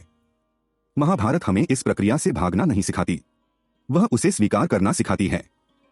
ध्यान दीजिए, युद्ध के बाद धर्मराज युधिष्ठिर अत्यंत व्यथित थे। उन्हें राज्य में रुचि नहीं थी, उन्हें विजय में आनंद नहीं था। उन्हें लग रहा था कि इतना विनाश देखकर वे कैसे प्रसन्न हो सकते हैं। तब उन्हें अनेक महापुरुषों ने धर्म का स्मरण कराया, और अंततः वे धीरे धीरे अपने कर्तव्य की ओर लौटे। यह प्रसंग हमें एक महत्वपूर्ण बात सिखाता है। चिकित्सा का अर्थ भूल जाना नहीं है, चिकित्सा का अर्थ है पीड़ा के साथ भी जीवन में आगे बढ़ना सीखना। यदि किसी संबंध ने आपको चोट पहुंचाई है, तो स्वयं से यह अपेक्षा मत रखिए कि आप एक दिन में ठीक हो जाएंगे। स्वयं को समय दीजिए, स्वयं के प्रति वही करुणा रखिए जो आप किसी प्रिय मित्र के लिए रखते, क्योंकि बहुत बार पीड़ित व्यक्ति स्वयं का सबसे कठोर आलोचक बन जाता है। वह स्वयं से पूछता है, मैंने यह पहले क्यों नहीं पहचाना? मैं इतने समय तक वहां क्यों रहा? मैंने यह होने क्यों दिया? लेकिन महाभारत की दृष्टि से देखें तो यह प्रश्न अधूरा है। अधिक उपयोगी प्रश्न यह है, अब मैं क्या सीख सकता हूं? क्योंकि अतीत को बदला नहीं जा सकता, लेकिन उससे प्राप्त बुद्धि भविष्य को बदल सकती है। यही कारण है कि पीड़ा व्यर्थ नहीं जानी चाहिए। यदि किसी अनुभव ने आपको अधिक जागरूक बनाया है, यदि उसने आपको सीमाओं का महत्व सिखाया है, यदि उसने आपको आत्मसम्मान का मूल्य समझाया है, यदि उसने आपको सत्य और भ्रम का अंतर दिखाया है, तो उस पीड़ा से ज्ञान जन्म ले सकता है। और ज्ञान पीड़ा का सबसे सुंदर रूपांतरण है। अब एक और अत्यंत महत्वपूर्ण बात, किसी विषैले संबंध के बाद बहुत से लोग यह निर्णय ले लेते हैं कि वे फिर कभी किसी पर विश्वास नहीं करेंगे। वे अपने चारों ओर दीवार बना लेते हैं। वे सोचते हैं, अब मैं किसी को अपने निकट नहीं आने दूंगा। पहली दृष्टि में यह सुरक्षित लगता है, लेकिन क्या यह वास्तव में जीवन है? महाभारत का उत्तर नहीं है। महाभारत हमें विवेक सिखाती है, भय नहीं। वह हमें सीमाएं सिखाती है, अलगाव नहीं। वह हमें जागरूकता सिखाती है, कठोरता नहीं। याद कीजिए, यदि दुर्योधन और शकुनी जैसे पात्र हैं तो श्री कृष्ण और विदुर भी हैं। यदि अधर्म है तो धर्म भी है। यदि विषैले संबंध हैं तो पोषण देने वाले संबंध भी हैं।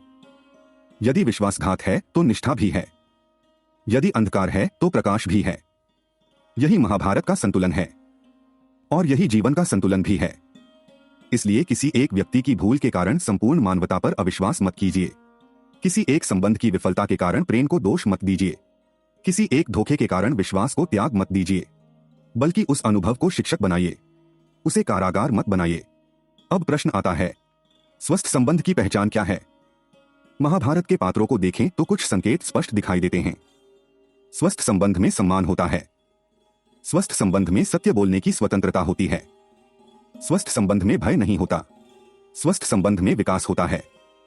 स्वस्थ संबंध में नियंत्रण नहीं, सहयोग होता है। स्वस्थ संबंध में व्यक्ति छोटा नहीं, बड़ा महसूस करता है। और सबसे महत्वपूर्ण, स्वस्थ संबंध में आपको स्वयं होने की अनुमति होती है। श्री कृष्ण ने अर्जुन को अपने जैसा बनाने का प्रयास नहीं किया। उन्होंने अर्जुन को अर्जुन बनने में सहायता की। यही प्रेम है, यही मार्गदर्शन है, यही स्वस्थ संबंध है। जो व्यक्ति आपको अपनी प्रतिलिपि बनाना चाहता है वह आपको समझ नहीं रहा। जो व्यक्ति आपको आपके श्रेष्ठ स्वरूप तक पहुंचने में सहायता करता है वही वास्तव में आपका शुभचिंतक है। और अब इस पूरी यात्रा के अंत के निकट पहुंचकर मैं चाहता हूं कि आप एक क्षण के लिए स्वयं को देखें। उस व्यक्ति को देखें जो इस कथा को सुनते हुए यहां तक पहुंचा है। संभव है कि आपने बहुत कुछ सहा हो। संभव है कि आपने अपने हिस्से के संघर्ष झेले हों। संभव है कि कुछ घाव आज भी पूरी तरह भरे न हो। लेकिन एक बात निश्चित है, आप अभी भी यहां हैं। आप अभी भी सीख रहे हैं। आप अभी भी सत्य खोज रहे हैं। और यही आपके भीतर की शक्ति का प्रमाण है। क्योंकि टूट जाना और समाप्त हो जाना एक बात है, लेकिन टूटकर भी सत्य की खोज जारी रखना दूसरी बात है। और वही मनुष्य को विकसित करती है। याद रखिए, आपकी कहानी उस व्यक्ति से परिभाषित नहीं होती जिसने आपको चोट पहुंचाई। आपकी कहानी उस निर्णय से परिभाषित होती है जो आप उसके बाद लेते हैं। आपका भविष्य उस दर्द से निर्धारित नहीं होता जो आपको मिला।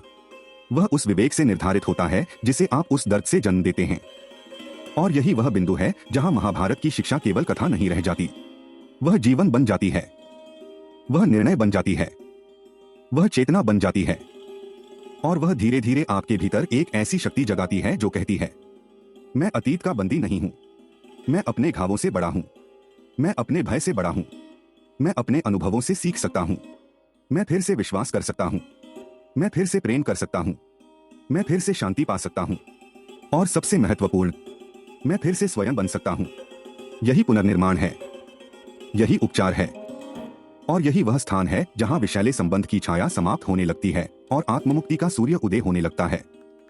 और अब इस पूरी यात्रा के अंतिम चरण में मैं आपको किसी पात्र के पास नहीं ले जाना चाहता।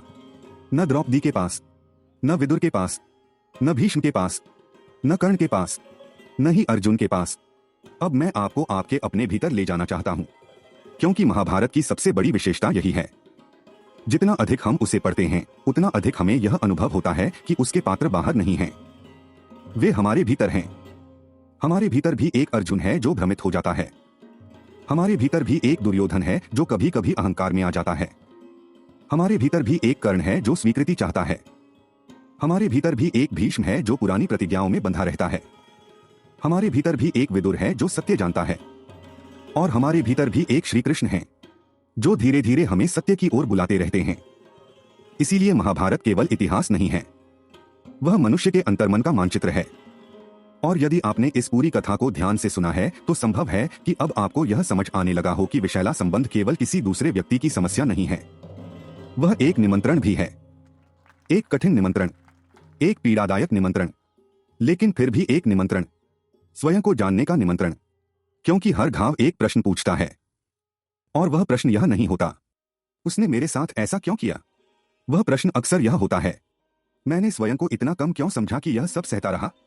यह प्रश्न कठोर लग सकता है, लेकिन इसमें शक्ति छिपी हुई है। क्योंकि जब तक हमारी सारी शक्ति दूसरे व्यक्ति के हाथ में रहती है तब तक हम स्वयं को असहाय महसूस करते हैं। लेकिन जिस क्षण हम अपने हिस्से की जिम्मेदारी स्वीकार करते हैं उसी क्षण हमारी शक्ति वापस लौटने लगती है। इसका अर्थ स्वयं को दोष देना नहीं है, इसका अर्थ है स्वयं को वापस प्राप्त करना। यदि किसी ने आपके साथ अन्याय किया तो वह उसका कर्म था, लेकिन अब अपने जीवन के साथ क्या करना है यह आपका निर्णय है। और यही वह स्थान है जहां धर्म जीवित होता है। धर्म केवल शास्त्रों में नहीं रहता, धर्म हमारे निर्णयों में प्रकट होता है।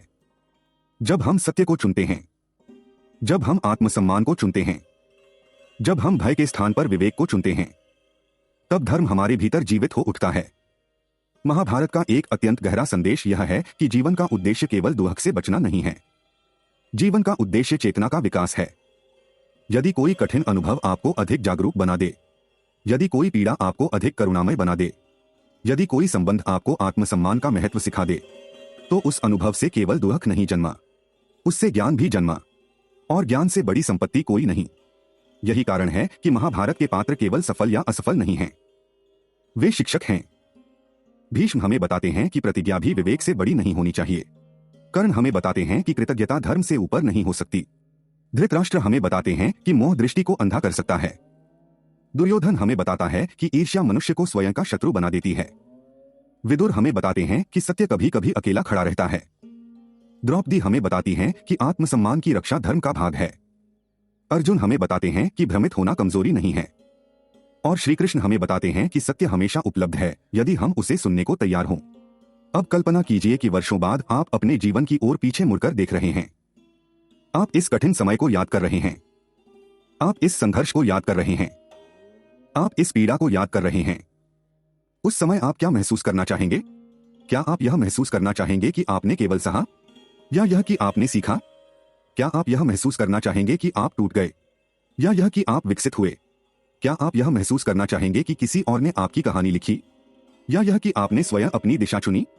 यही निर्णय आज आपके सामने है, और संभव है कि यही निर्णय आपके जीवन के अगले अध्याय को निर्धारित करे। क्योंकि अंतः विषैले संबंधों की सबसे बड़ी हानि यह नहीं होती कि वे हमें चोट पहुंचाते हैं। सबसे बड़ी हानि तब होती है जब हम उस चोट को अपनी पहचान बना लेते हैं। लेकिन महाभारत हमें इससे ऊपर उठने की शिक्षा देती है। वह कहती है, तुम्हारे साथ क्या हुआ यह महत्वपूर्ण है, लेकिन उससे भी अधिक महत्वपूर्ण यह है कि अब तुम क्या बनोगे। यही मनुष्य की स्वतंत्रता है, यही उसका धर्म है, यही उसकी शक्ति है। और अब इस कथा को समाप्त करने से पहले मैं चाहता हूं कि आप अपने हृदय में एक वाक्य को स्थान दें। जब भी कभी कोई संबंध आपको स्वयं पर संदेह करने के लिए विवश करे, जब भी कोई व्यक्ति आपके सम्मान को छोटा करने का प्रयास करे, जब भी कोई आपको यह विश्वास दिलाने का प्रयास करे कि आपका मूल्य केवल उसकी स्वीकृति पर निर्भर है, तब इस वाक्य को याद कीजिए, मैं किसी के व्यवहार से अपना मूल्य निर्धारित नहीं करूंगा, क्योंकि आपका मूल्य किसी संबंध से नहीं आता। आपका मूल्य आपके भीतर स्थित उस चेतना से आता है जिसे सनातन परंपरा आत्मा कहती है। और आत्मा न अपमान से छोटी होती है, न प्रशंसा से बड़ी, वह अपने स्वरूप में पूर्ण है। यही महाभारत का अंतिम संदेश है, यही धर्म का अंतिम संदेश है, और शायद यही वह संदेश है जिसे सुनने के लिए आप इस कथा तक पहुंचे थे। यदि आज आपने अपने जीवन के किसी सत्य को पहचान लिया है, तो उससे मत भागिए, उसे सम्मान दीजिए, उसे स्वीकार कीजिए, और फिर धीरे धीरे एक एक कदम आगे बढ़िए। क्योंकि मुक्ति कोई एक क्षण की घटना नहीं है, वह सत्य की दिशा में उठाए गए छोटे छोटे कदमों की यात्रा है। और जो व्यक्ति उस यात्रा पर चल पड़ता है, उसे देर सवेर वही प्राप्त होता है जिसकी खोज में वह इतने समय से भटक रहा था। शांति, स्वाभिमान, स्पष्टता, और भीतर की वह स्वतंत्रता जिसे कोई विषैला संबंध कभी छीन नहीं सकता। यही महाभारत का उपहार है, यही इस कथा का निष्कर्ष है, और यही आपकी नई शुरुआत हो सकती है। यदि इस कथा के किसी भाग में आपको अपना जीवन दिखाई दिया तो आज कोई जल्दबाजी का निर्णय मत लीजिए। केवल शांत होकर इन 5 संकेतों पर विचार कीजिए, अपने अनुभवों का सम्मान कीजिए, और यदि आपको लगता है कि यह कथा किसी ऐसे व्यक्ति तक पहुंचना चाहिए जो चुपचाप किसी विषैले संबंध का भार उठा रहा है, तो इसे उसके साथ साझा कीजिए। कभी कभी एक सत्य वर्षों की पीड़ा से अधिक शक्तिशाली होता है।